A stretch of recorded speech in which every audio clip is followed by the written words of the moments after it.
Hi, everyone. Thanks for coming. I just wanted to bring to your attention that there was a misprint in the flyer, and it shows that this session in this room should be about recruiting females, and that is not what my presentation is about. So if anyone wants to leave for another, I don't know where the one for recruiting females is. 201C. 201C is the seminar for recruiting females.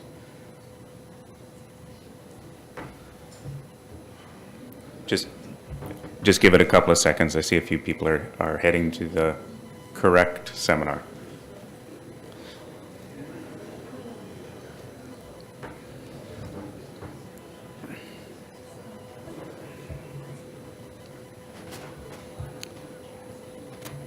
Okay.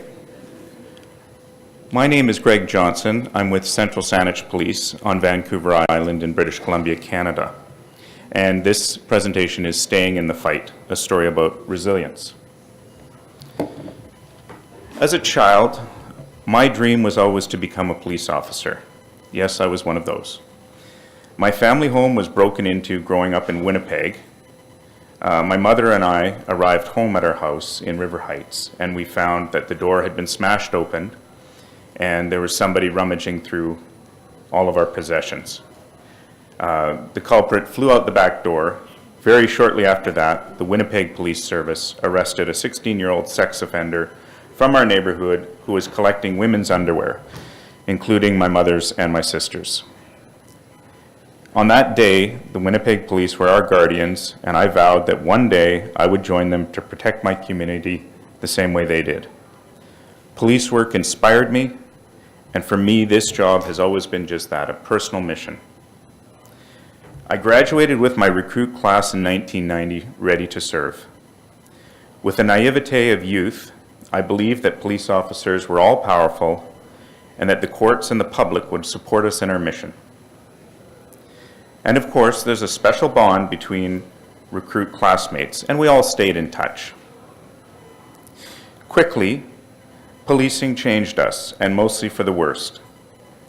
The myth that police officers were trusted and powerful was shattered. We quickly became distrustful of the public. I'm sure you're familiar with that. And suddenly we were moody and negative. The price was that marriages ended and families broke up.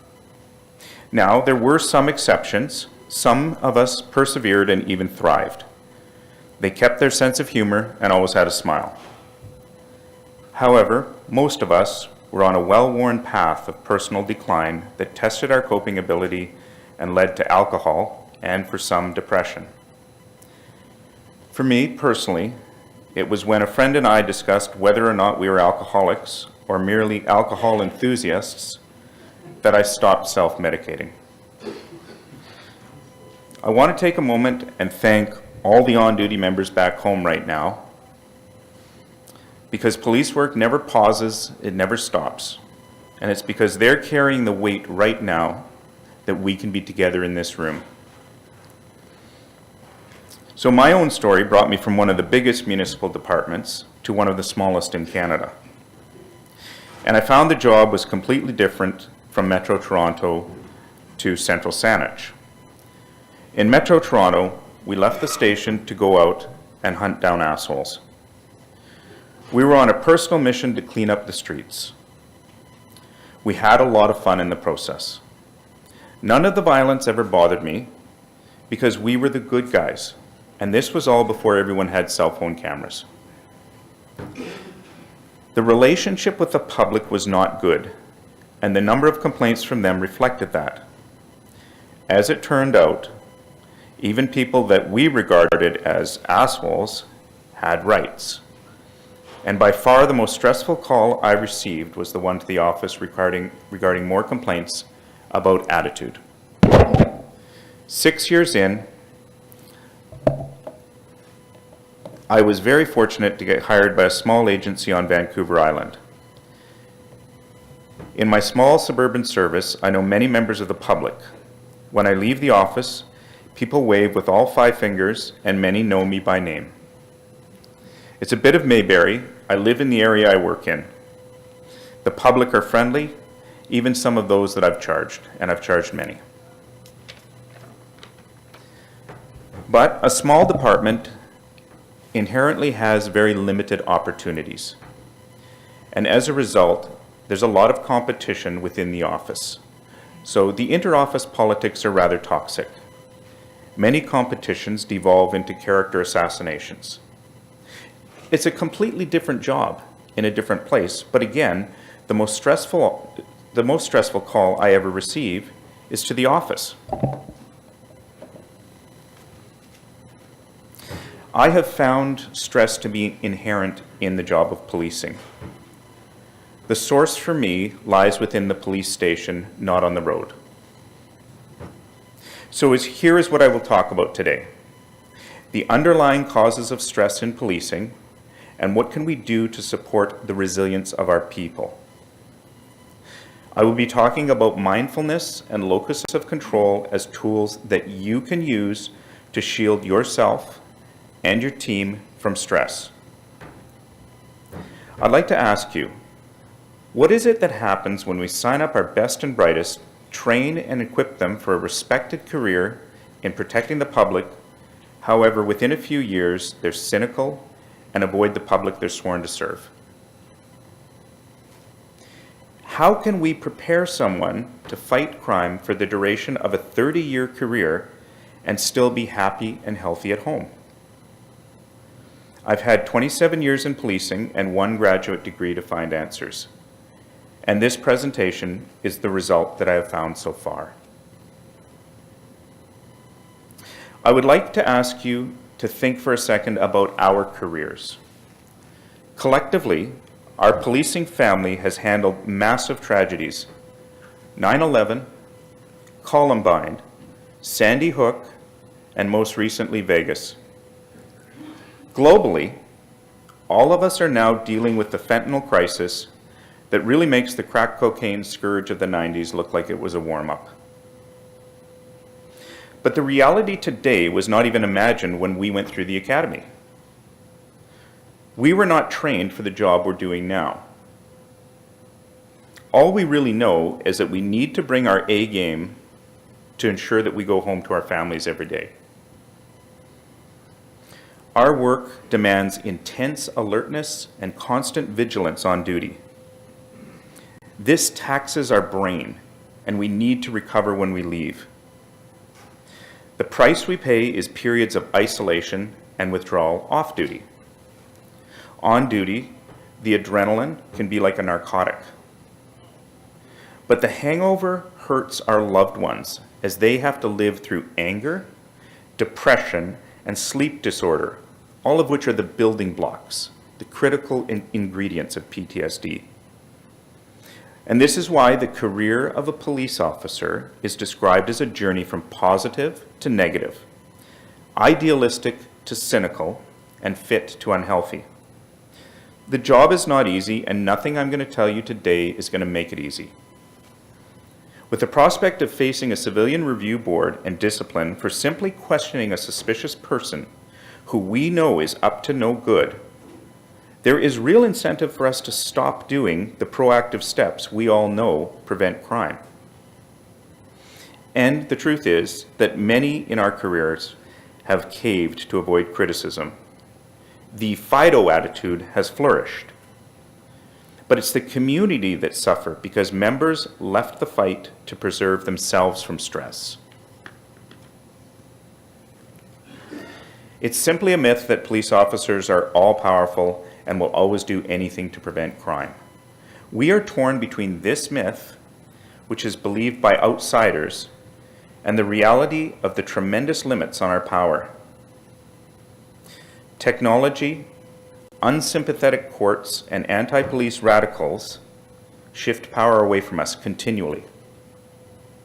Things where we were trusted, certainly when I got on the job, such as the source of drugs or weapons, we're now not believed without a video. We're left to feel that we have little control in our own lives. It's not going to change. Policing is a steady stream of stress caused by shift work endless regulations, accountability, and criticism. Add to this administrative stress the tragic but rare incidents of operational stress injuries, the newsworthy critical incidents that outsiders see as police stress. It's a double whammy because so much of the stress is invisible and unacknowledged in the first place. Some of us are beaten by the stress, become overwhelmed and stuck in that moment. And there's no shame in that. Some cope and tread water. And still, after 27 years, a lot of problems are managed with alcohol or video games for the younger set. But there's a few who sail through trauma. They're energized by using adversity as a power to better themselves. This project and my research shares the tools that they use for success. Our most important resource are our people who connect with the public, and technology hasn't changed that. It takes years to develop the skills necessary to be effective on the front lines of policing.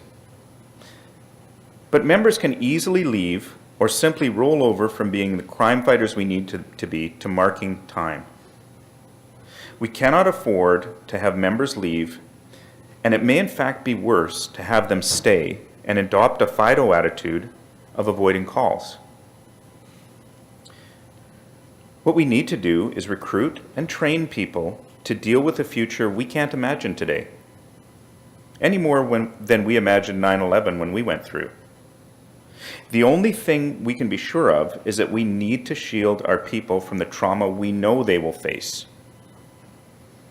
We need to prevent burnout over an entire career, but not by insulating them from the reality of the job as we have in the past, because we only have so many desk jobs.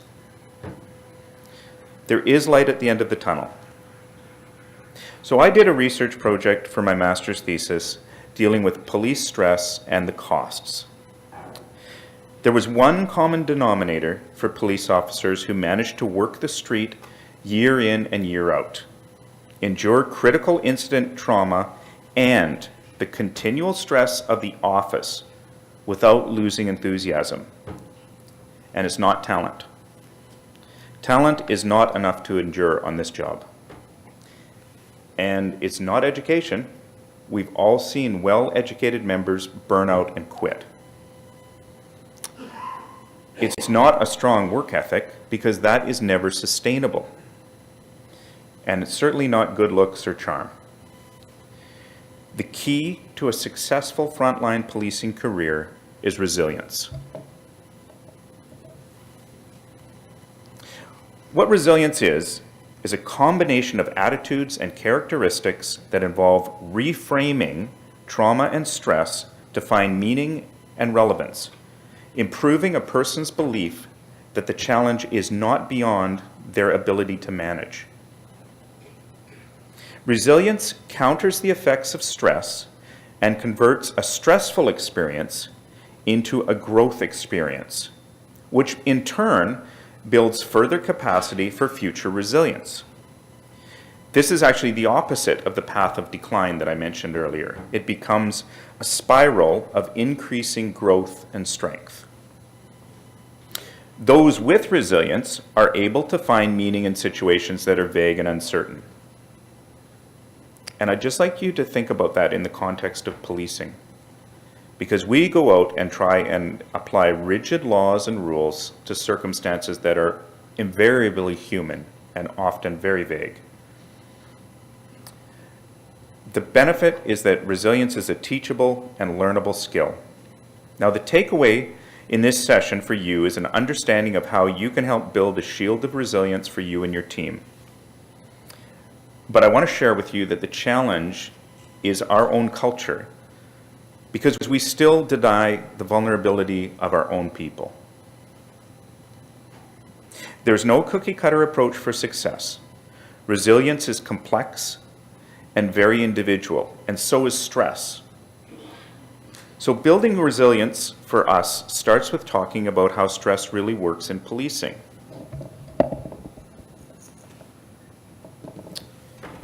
Just want to share a slide with you here. While I was preparing for you, I searched for a list of the professions that are considered to be most stressful.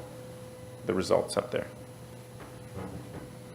The top result on Google shows policing is near the top, but airline, and all respect for the military, but airline pilots and firefighters are rated as being more stressful than us. Yeah. Yeah. Yeah.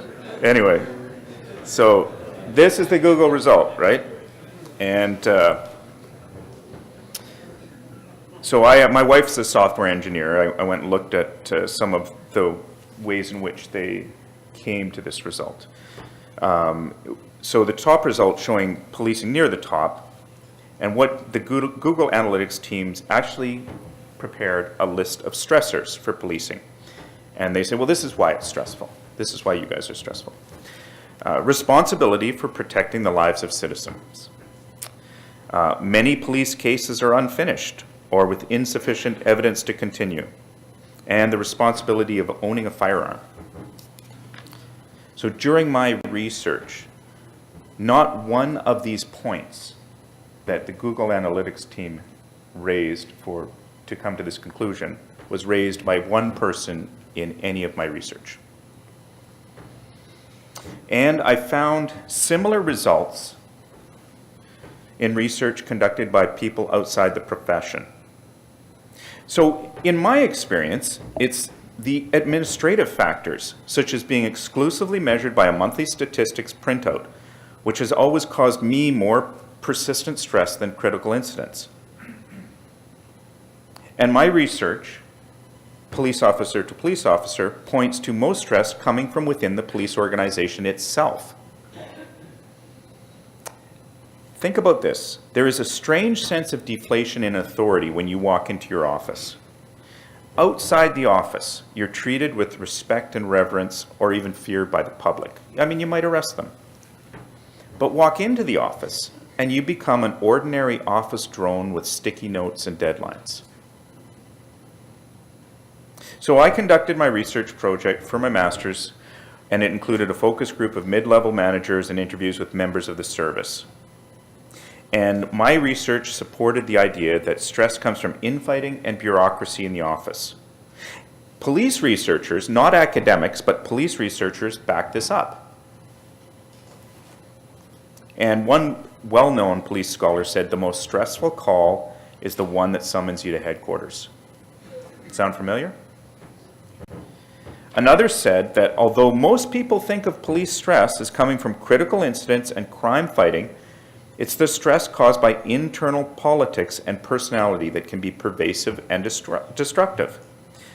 John Violante is a police scholar. His research on sources of stress in policing found that the top two were killing somebody in the line of duty and experienced a fellow officer being killed, which is to be expected. And in no way do I want to minimize those terrible, tragic events. But at the same time, more significant stressors were administrative, such as shift work, inadequate support of the department, incompatible patrol partner, insufficient personnel, and excessive discipline. A most recent study found that while exposures to life-threatening or disturbingly graphic events are obvious sources of stress, administrative and bureaucratic sources of stress can sometimes have greater overall effects on police personnel by their constant presence eroding morale and resilience compared to those low-frequency, high-intensity critical incidents. So in the literature that reports on our profession, there has been a progress in understanding that there are two different types of stress in policing, and the most persistent one is the bureaucratic type. In my own research, police officers were unanimous that the number one cause of their stress were dynamics within the organization. Now, it's a small department and I know everybody. So in one debriefing, an officer who I knew well, who was involved in a very traumatic gunfight, during which he was pinned down by a sniper for half an hour as the guy took shots at him. And I expected him to attribute stress to this violent incident. In fact, I could see the stress on his face, and he started crying when he recounted it to me. He said, "I have a very definite point of view. 95% of the stress is internal factors, caused by either administration or member jealousy or trying to prevent other members getting ahead. Sometimes that is caused by groups of members. Sometimes malcontents who are trying to take out another member and cause them trouble." Interestingly, further along in my research, I interviewed one of the officers that he would have described as a malcontent. And what he said was, ironically, dealing with the public gets to be the stress reliever that is the least stressful part of the job. The public make the job easy. Unfortunately, it is the in-house complaining and bickering that causes stress. So I'm looking to deliver value for you. In 1 hour, I can't give you a master's thesis on resilience in policing organizations. So I looked for tools that you could actually use to identify stress and resilience strategies for your team. I dug into the data to find root causes of stress in our people. I looked for the common denominators, mindful of things that you can change within your organization. The lever I found that can change things for our people is, ironically enough, their perception of their own influence on their situation or locus of control. Remember, resilience has to do with people taking the cause of their stress and reframing it in their minds to give it some sort of meaning.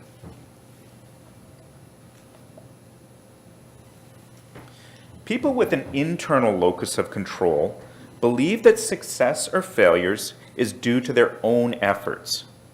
But people with an external locus of control see little impact of their own efforts.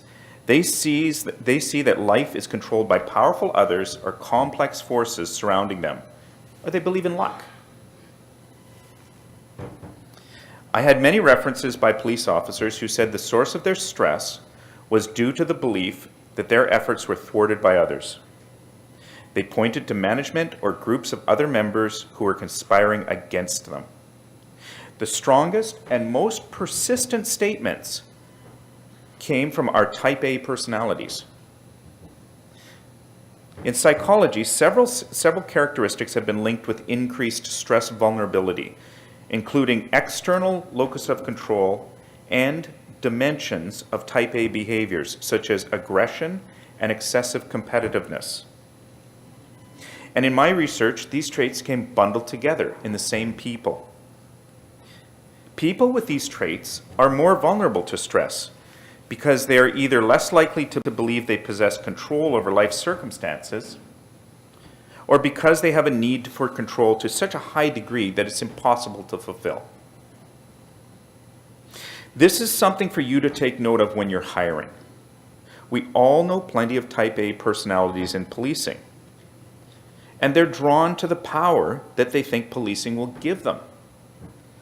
But they're in for disappointment.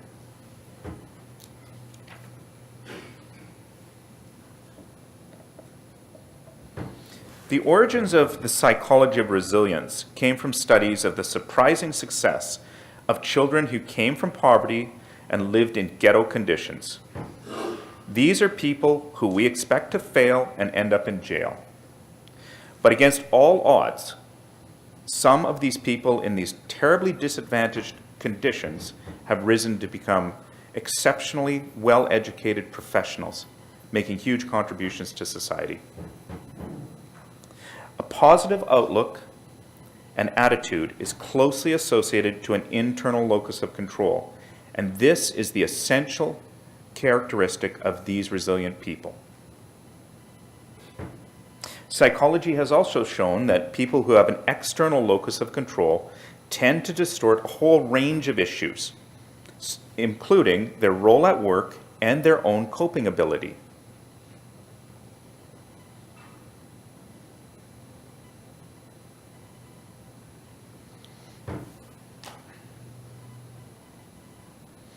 Add in, they see potential crisis everywhere, and stress for people with this trait often results in very negative attitudes. Add in the type A personality traits, and they will be spreading fear, panic, and toxic negativity in your police station. In my research, negative attitudes were linked to statements that they perceive themselves as lacking control within the department in areas such as promotions, transfers, and training opportunities. The respondents with a strong external locus of control also blamed others for taking opportunities from them, either through favoritism or by setting them up to fail. They also had a habit of viewing any competition in which they did not prevail as unfair. All of these should be warning signs to you when you have a persistent applicant who continually grieves decisions and outcomes. A person who grieves a process simply based upon outcomes may have bigger issues under the surface. However, respondents with an internal locus of control had a more positive outlook on their careers. So being in the same position, in the same organization, police officers who have an internal locus of control have positive attitudes towards their work. These people were no more likely to succeed in a given competition the first time around. However, these same members were much more likely to succeed in subsequent competitions. They learn. How does the idea of job control work in policing? Is this something we can use to improve our measurables?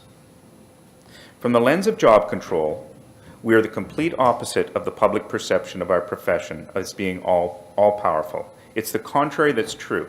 We're managed by legislators, the courts, and civilian oversight agencies who misunderstand the power of police officers. These people are poorly informed, yet they make absolutely critical decisions on our organization. So what does the resilient police officer look like? Well, resilience is not written on anyone's forehead. They're not supermen who are somehow immune to stress. But they're also not the members who are hiding in the office from dealing with the public. Resilient members are not afraid to work, and they're not afraid to fail. So let's think about failure for a moment. Failure is a bit of a taboo in policing. Well, Winston Churchill described success as going from failure to failure without losing enthusiasm.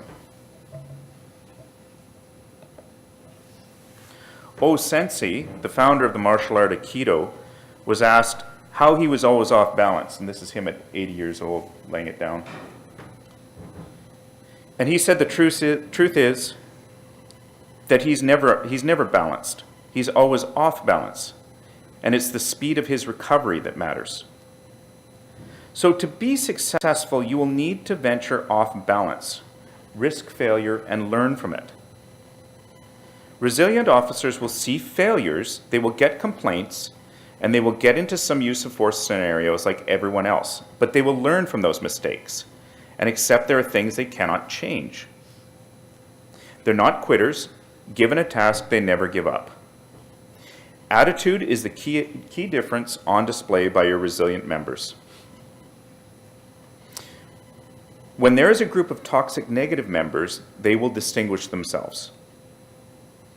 Their attitude is consistent across the board, and they sometimes actually will express gratitude for being in a great career where they can make a real difference in public safety and people's lives. Outside of work, resilient members will live a balanced life. They're connected to family and community. They may be the member who says, look, I really need to take this time off to go out and get to my woodworking class or a judo tournament. They could have a passion for travel, pets, or exercise. They take time for their mental, physical, and emotional health. The job matters to them, but it's not everything. The thing is, they bring their A game, and that's what matters. And think about that for a moment. If the Police Services Board says you will need to fill out a form every time that you unholster your firearm, you can eat yourself alive in the agony of this stupidity. Some members were so whipped up by this when we were ordered to do so that they were actually screaming inside of the police station, refusing to leave, saying members will hesitate and get shot. This decision will kill police officers. A resilient member will be equally frustrated by this, but they will reframe this and see the policy another way. He may be the one saying, if they want to pay me to fill out silly forms, then so be it. It's all pensionable time. Then he may photocopy a dozen such forms for each member of the shift. But he will get over it and realize it's not personal. And this is the attitude of the resilient members. It's about impermanence. They're with the group initially because no one is immune to frustration in our job, period. Then they take a step back and say, this too shall pass. But they take that position early, and they're rewarded with not having to deal with the stress and bitterness while they wait for others to come around. Resilient members are persistent, but take a broad approach. They're looking for something positive in the avalanche of nonsense that we see and feel in this profession. What does a police officer who's struggling with resilience look like? Well, I can share with you that they look like me. My own discovery of resilience came much later in my career. It's something that I have truly struggled with. My stress, aside from public speaking, has always been going to court. And instead of reframing my stress with resilient techniques, I used to worry.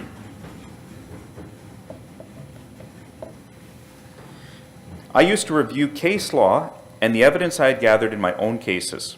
I saw flaws, the charges being tossed, and the judge issuing scathing rulings criticizing the police. I saw citizens picking headquarters about police incompetence, and it never happened. Untold hours were wasted planning alternate routes out of the police station and dealing with the media.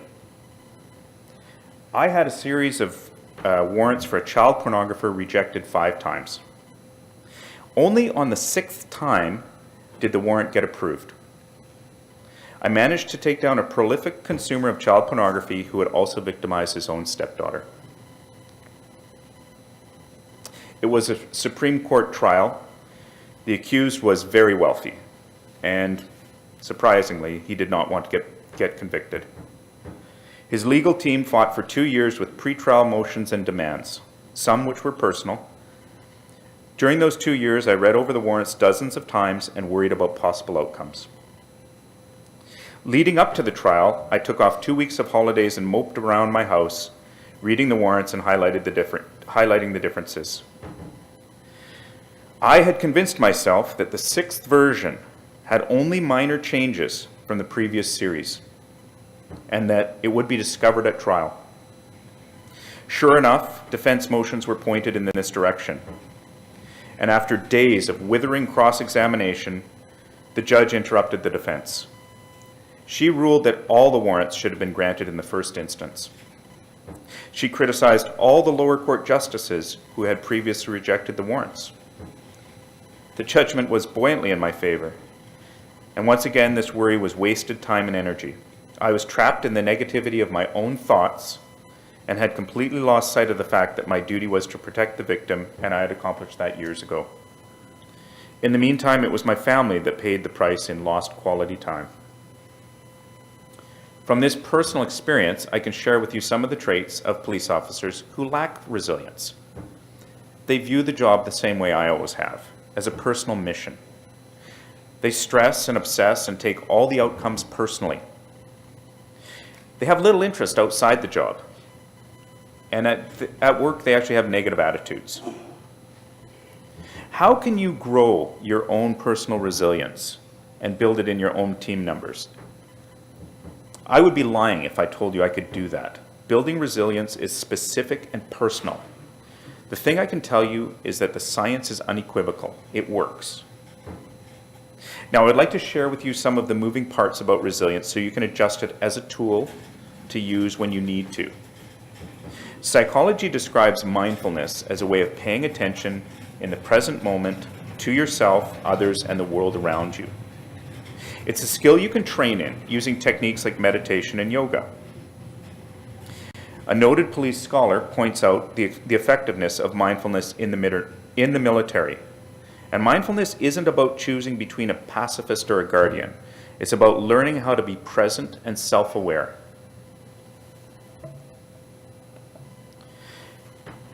Two of the preeminent trainers who make a living publishing and teaching officers about stress and resilience have cautioned against training police officers in meditation and yoga simply because it's outside of the police administrator's comfort zone. And it probably is. The topic is difficult in policing as the profession has resisted this type of reflection and emotional transparency that wellness requires. Instead, what we've used are avoidance strategies. And they're guaranteed to eventually fail. We've seen enough of that. The walking wounded and PTSD casualties are testament that we can do better. We all know that stress in policing cannot be eliminated, so somehow it must be managed. Until we do this, we will have more victims among us. The stakes are high because the truth about police stress is it's mostly invisible to the outside world. If they could see it, firefighters and airline pilots would not be thought to have more stress by the data analytics team at Google. To keep members in the fight, we need to ready them for the most stressful and emotionally demanding career possible. Now, there's solid science that points to meditation working for you. Studies show that meditation and yoga play a notable role in reducing anger and stress. But if that's beyond your comfort zone, any opportunity to still the mind, including sleep and exercise, are valid. The key to trigger your resilience is you have to break away from the stressor. Mindfulness is a very focused and deliberate way of doing that. With mindfulness, your team can actually put their stress management and recovery front and center. However, if this is not where our culture is today, then feel free to use another method. No problem. You are the leader. You can tailor this to your team and your organization and look good. I'm just here to give you the tools, not to make anyone uncomfortable. To monitor and measure your team's resilience, you will need to know them and listen for where they're at. I would suggest you think about their baselines in terms of the characteristics of resilience.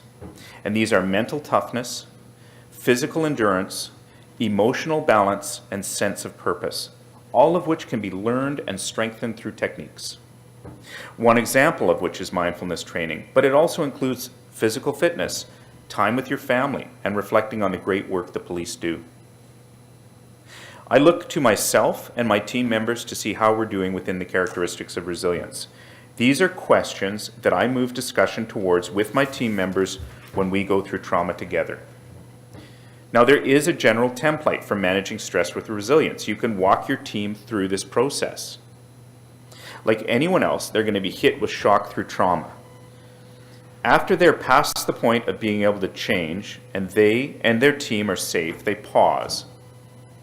They start the reframing process of resilience by distancing themselves from the stressor. Here's where mindfulness, meditation, chopping wood, hiking, or walking your dog comes in. To allow your mind to do the work, you must disconnect from the stressor. And once it is, you separate your fear and worry from the stressor itself. Go further and ask about the assumptions and underpinnings behind the worry. Is this logical? Are there alternative ways of looking at this challenge? And what is the worst case scenario if this thought or fear that the stressor contains is real? And finally, what is the usefulness of this belief? Once they've reached this point, they're ready to reframe the stress and put it in an appropriate place in their lives. Another idea that I would ask you to have in mind as you consider your approach,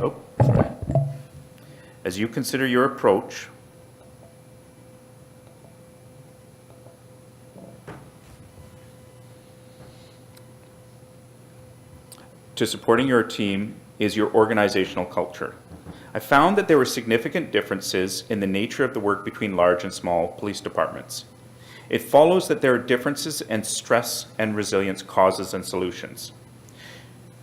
understand that a small police service is much more than a scaled-down version of a large agency. As a recruiting officer in my own department, I know that the perception is that the job is easier and stress-free in small departments. I have news, it's not. Big departments have far more traumatic, critical events that are perceived as traditional stressors. But small departments lend themselves to being more toxic work environments. In the early 1990s in Metro Toronto, the public were openly regarded as the enemy. Many officers had extremely negative attitudes towards the public and relished jacking them up, with the goal to make them fuming mad. Entertaining, perhaps, but in the long term, we were destroying the public trust. Public trust grows through positive contact. Trust in the police is further linked to a perception of legitimacy and public cooperation. So public trust makes our job easier. A huge advantage for the small service is the power of quickly building strong and trusting relationships that can bring value by preventing crime from occurring in the first place. We all know urban police forces are reactive. They make arrests after a victim comes forward. They get to big incidents in large numbers, make arrests, then leave the call quickly.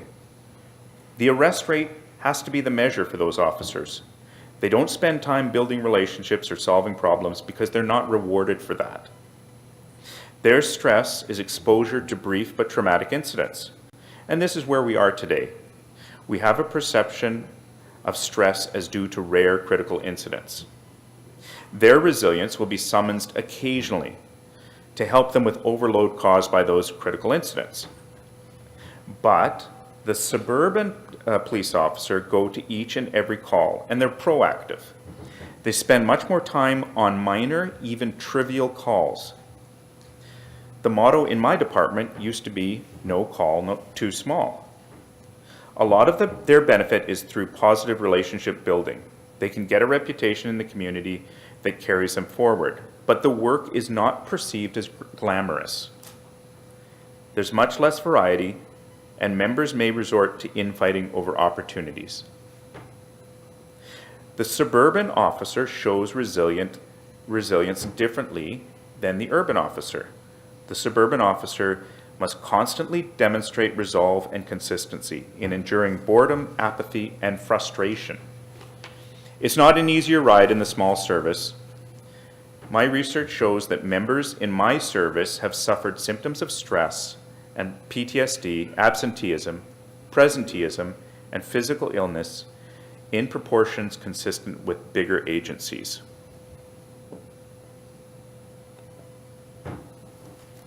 So I want to give you as leaders some steps you can take to support resilience in your organization. The first step is for managers to remember that we're leaders first. There's a time for bean counting, however, people are important, and the leader inspires and guides the people around him.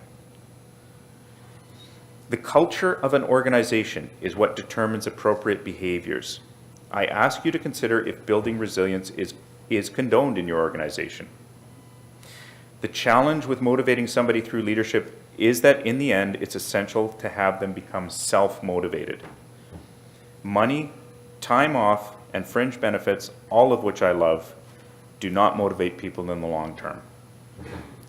My research found that the true motivators for our employees is meaningful work itself. People who find their jobs meaningful and satisfying feel less workplace stress. The key ingredients for people to find their work satisfying are things that you control: skill variety and task significance. So you are capable of building a culture of meaningful work through task assignment. Think about tasks you hand out from the perspective of meaning and job control. Sometimes it's important just to mix it up. A change can truly be as good as a rest. Look at your mission statements. Relevant mission statements provide a means by which members can work together towards a common set of objectives, and this in turn creates a sense of purpose. The place for the leader, your place, is with your team when they're in crisis. Be there and listen for statements that are negative and express a lack of job control. And these are the signs that their resilience is slipping. And step in. Use that trusting relationship that you've built. You will coach members through adversity. Support members by reframing events through positive, solution-oriented language. Lead them through the confusion and fear caused by unknowns and reframe it as an opportunity. We can't control events, we know that. So embrace them. Using solution-focused questioning to drive the discussion on what is possible, rather than that conversation we always have about what's not working. Consider job control in your decisions and communication. Increased job control is linked to lower absenteeism and better performance. So job control will mean different things to different people. Early in my career, I felt that I was a slave to the Work Cycle Statistic Report, or PRP, and this report was very good at recording the number of arrests and tickets issued. But it was completely blind to the quality of any work. As I took on more complex and challenging investigations, I was really surprised to hear comments from one of my supervisors, who had previously commended me for being very productive, that he felt I was slacking, slowing down and losing focus because my raw numbers were down. He started following me around from call to call, believing that I needed to be writing tickets all the time. I pointed out that I was taking on challenging and interesting cases and delivering results. He said that was all well and good, he appreciated that, but the PRP, the stat sheet, was more important.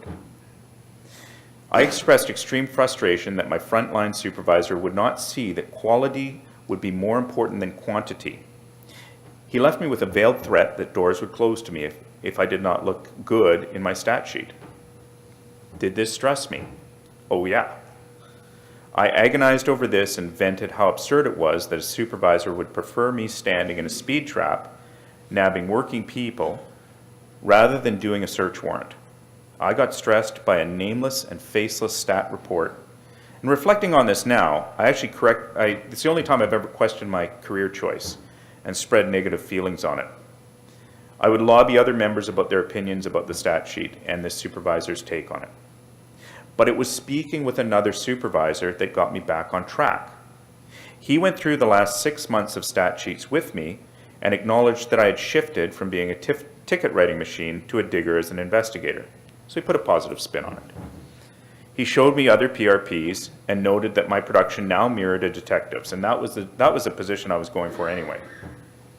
He explained that in the end, it would be a person in human resources who neither of us knew who would decide whether I move forward. And as that person didn't know me, they're going to rely on the PRP report. And that as long as I could explain that stat sheet in a promotional interview, then I should feel comfortable with it. So he got me to reframe how I viewed the PRP from an anonymous control that I hated to one that I could control and actually groom to improve my own prospects within the organization. I mean, I was dumb at the time. All I knew is that I felt better about the whole thing and went out and doubled my efforts. But I encourage you to think about your people, understanding and questioning the impact of the network of controls, regulations, and bureaucracy that the job of policing has become causes stress. This is something we need to consider and explain to our reports.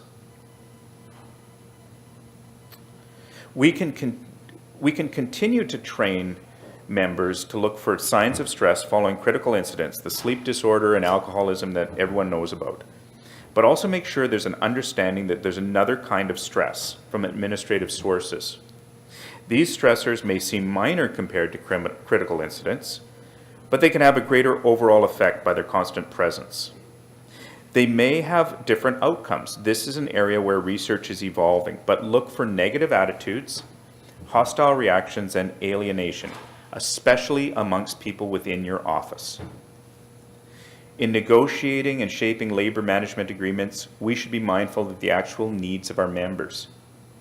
None of the research participants that I spoke with mentioned financial compensation, availability of leave, time off, and benefits as sources of stress. However, these are the focus of our labor negotiations. My own research found that members felt that support for wellness, fitness, and an on-site gym facility were key in supporting their resilience. For my organization, I support a fitness facility with access 24 hours a day for all members. Yes, we have yoga mats, but we have a lot of other options as well. For my team, I encourage them to work out on duty, free of charge, judgment-free. And meditation has made its way into our organization. Perhaps unsurprisingly, our office staff have always had a struggle coping with the internal stressors in the organization. But our chief, Les Sylvan, introduced meditation through an instructor as one solution. It has been a success. The participants have continued to schedule sessions in our workplace. So far, it appears to be working. Morale is up. 2 comments came from the participants who were very buoyant in support of the program, as well as the chief, as they saw this as personal care and support. This is the type of initiative that will build authentic trust with your team.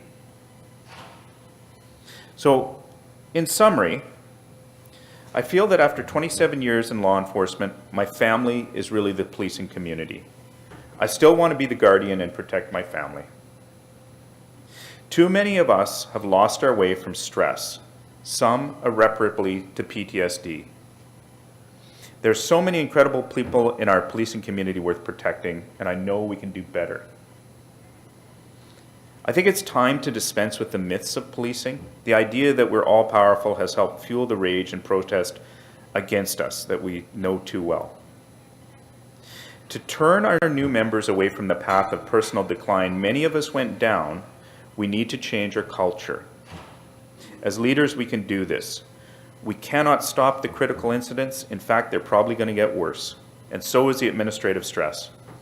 But we can fight back by using tools such as locus of control and mindfulness to build a shield of resilience from stress, whatever the cause, to protect our people. Does anyone have any questions? I don't know if this is on or not. Darren Lynch, I'm actually the Deputy Chief of the Department Greg's at, so thank you for representing us very well, and just wanted for the record that all of those silly decisions that were made were actually done by the previous Deputy Chief before I got there. That's so true fact, true fact. That is on the record.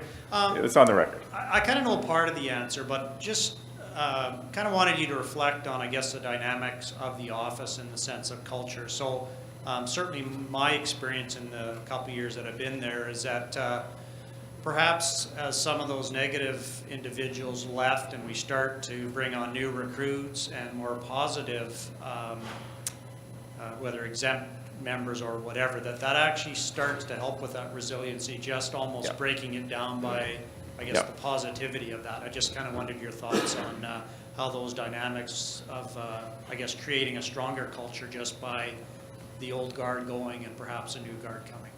Yeah, I think that's really true. Certainly within our organization, there was a time in which everybody knew there was 5 or 6 toxic people, and they actually had, and this greatly predates you, Darren, but we had 5 or 6 people, and then we had an exodus of members. And the bottom line is we had to separate them and put them on different shifts. And members kept going, and so basically management folded their cards and they said, okay, we'll put them all on one shift. But it was all based on personalities. And certainly it's very important, I can't stress this, it's very important who you hire. If you think about resilience and office politics, no matter where you are, there's office politics. The problem in a small department is you can't move people away. So if you have that headbutting, you can't move people away. And some people take a very strong position on that. I think it's very important. Definitely one person, hiring one positive person makes a huge difference. So there you go. Any other questions? Thanks very much for your patience. I appreciate it.